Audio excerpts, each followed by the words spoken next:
Imagine you're running and you fall down and scrape your knee. You start bleeding, but with a kiss to make it better and a band-aid, you're good to go. What happened in the 5 minutes between your knee bleeding and then a clot being formed? Firstly, your blood is a solution, and of the many things that it contains clotting factors, it contains fibrin, and it contains platelets. When there's a rupture in your blood vessel wall, the collagen on the outside activates the platelets to become sticky and create a mesh-like structure called a platelet plug at the part where the blood vessel is ruptured.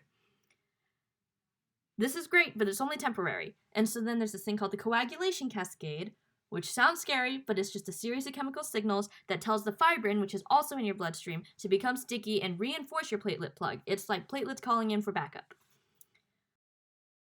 To understand this better, let's use a more familiar example. With a pipe.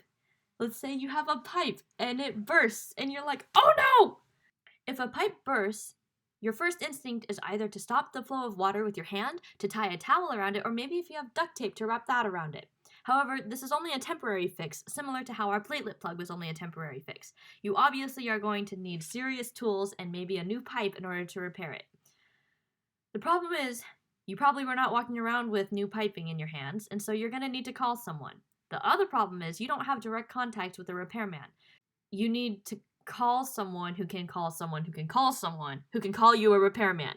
This is your coagulation cascade, because your coagulation cascade is a series of chemical reactions that tells the fibrin to become sticky, right? So the equivalent here is that you need a repairman to bring you the proper supplies to reinforce your initial stoppage of the broken pipe. The cool difference between piping and our blood vessels is that our blood vessels can fix themselves by forming blood clots, whereas piping, at least right now, needs a repair guy in order to be fixed. So a quick recap of how blood clots are made. First, the exposed collagen makes platelets form the platelet plug. Then the coagulation cascade, which is a scary name for just a series of chemical reactions, tells the fibrin to go and help out by reinforcing the platelet plug. And finally, you have your successful scab made. Similar to how superheroes in the movies have instant healing power, that's basically what scabs are like for humans.